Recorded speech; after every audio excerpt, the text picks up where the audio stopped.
وہ ایک گناہگار بنی اسرائیل کی اس کی کہانی موجود ہے کہ وہ آیا اور نیکوکار سے اس نے کوئی بات کی تو اس نے اس کو جھٹک دیا، اور وہ اتنا نیکوکار تھا جب وہ چلتا تھا تو بادل اس کے اوپر سایہ کرتا تھا۔ اللہ نے اس کو اتنا نوازا ہوا تھا، لیکن گناہگار کو دیکھ کر کے اس کے اندر نفرت کے جذبات پیدا ہوئے۔ اس نے کہا میرے سے بات نہ کر، پیچھے ہٹ جا۔ اللہ اکبر۔ تو وہ بیچارہ بڑا رویا کہ مالک میں اتنا گناہگار ہوں کہ تیرے پاک بندے مجھے اپنے پاس بٹھانے کے لیے بھی تیار نہیں۔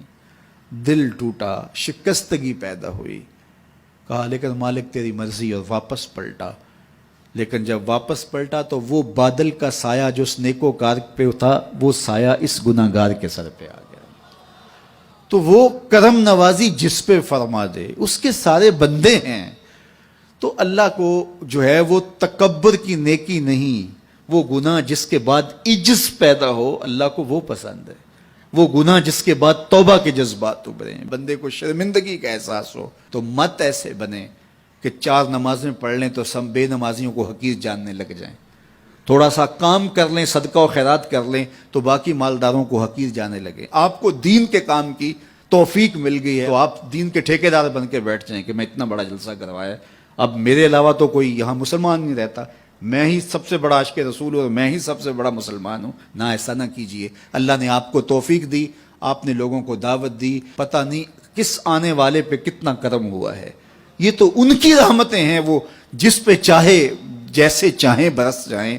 ہم کو ٹھیکیدار تھوڑے ہیں، ہم تو نوکری کرنے والے ہیں، ہم تو جوتے اٹھانے والے ہیں۔ ہو سکتا ہے کس کے صدقے میرے والد گرامی مجھے یاد آتے ہیں، وہ مجھے فرمایا کرتے تھے جب گفتگو کے لیے نکلنے لگے اور لوگوں کا ہجوم ہونے لگا تو وہ مربی تھے بڑے، اور بڑی حکمت کے ساتھ جو ہے وہ کوئی نہ کوئی بات سمجھاتے رہتے تھے۔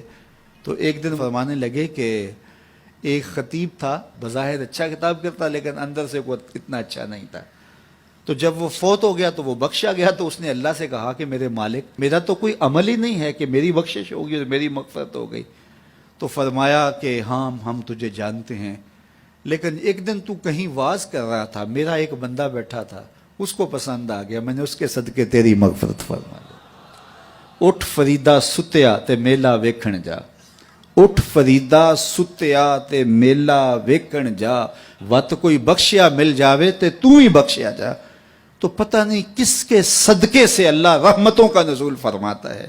بے عمل کو دیکھ کر کے اس سے نفرت نہیں ہے، نفرت تو گناہ سے ہے، گناہگار سے نہیں ہے، لیکن کوشش کی جائے کہ یہ عمل بد چھوڑ دے۔ اللہ اکبر۔ ایک جنازہ گزرا اور وہ جنازہ کسی غیر مسلم کا تھا، تو چشمان رحمت میں آنسو آ گئے۔ تو صحابہ نے پوچھا کہ حضور یہ یہودی ہے یا عیسائی ہے؟ کوئی اس کا جو مذہب تھا وہ بتایا۔ تو فرمایا کہ مجھے اس بات پہ افسوس آیا کہ یہ اسلام نہیں لا سکا اور کفر کی حالت میں مر گیا، تو اگر یہ اسلام لاتا اور جو ہے وہ جنت کی راہوں کا مسافر ہوتا تو کتنا اچھا۔ یہ اس کے ساتھ بھی ہمدردی ہے۔ تو اللہ کی مخلوق، یہ جنت کے اکیلے ٹھیکیدار بننے کی کوشش نہ کریں کہ میرے علاوہ کوئی جائے ہی نہ، جنت کے دروازے پہ میں بیٹھ جاؤں گا کسی کو، یہ زیادتی ہے۔ میرے تو اعلیٰ حضرت نے یہ کہا تھا، ایک میرا ہی رحمت پہ دعویٰ نہیں، شاہ کی ساری امت پہ لاکھوں سلام۔ تو اس لیے امت سازی کی ایک تو کوشش کریے، اپنے اندر باہمی چھوٹے چھوٹے نزاع اختلاف، یہ انسانی فطرت ہے، انسان کے اندر طباع کے اندر اختلاف ہے، ترجیحات کے اندر جو ہے وہ اختلاف ہے، اپنے اپنے مزاج کے اندر تفاوت ہوتا ہے۔ تو ایسا نہ ہو کہ چھوٹی چھوٹی باتوں سے آپ جو ہے وہ امت کو پھاڑ چیر کے رکھ دیں، نہیں، بلکہ امت کا جو تصور ہے اس کو قائم رہنا چاہیے۔ تو گناہ کے بعد جب انسان کے اندر ندامت کا اظہار ہوتا ہے، وہ جو آنسو ٹپکتے ہیں، بندہ اپنے آپ کو چھوٹا سمجھتا ہے، میں اتنا گناہگار، میں پاپی، میں مجرم، میں میلا اتھرو، جب وہ اپنے آپ کو دیکھتا ہے کہ میں اتنا برا شخص ہوں، تو پھر اللہ کی رحمتیں اس کے اوپر متوجہ ہوتی ہیں۔ تو اس کو پسند ہے کہ جب بندے اس کے حضور عاجزی کرتے ہیں، اس کے حضور معافی مانگتے ہیں، تو مت کسی کو حقیر جاننا کہ یہ گناہگار ہے، نہ جانے اس کا انجام کیا ہو۔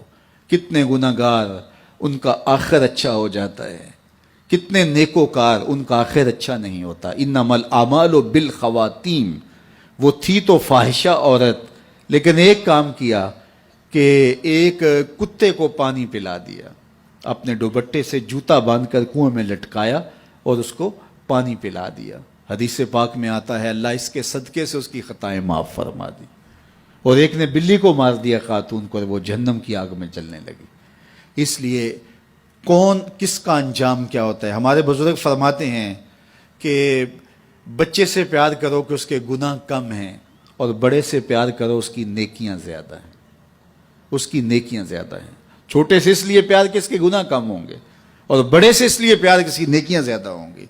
اور اسی طرح جو ہے وہ خیال کرو کہ ہو سکتا ہے اس کا انجام بخیر ہو جائے اور اس کا آخر کتنا خوبصورت ہو، تو مت کسی کو حقیر جانیے گا۔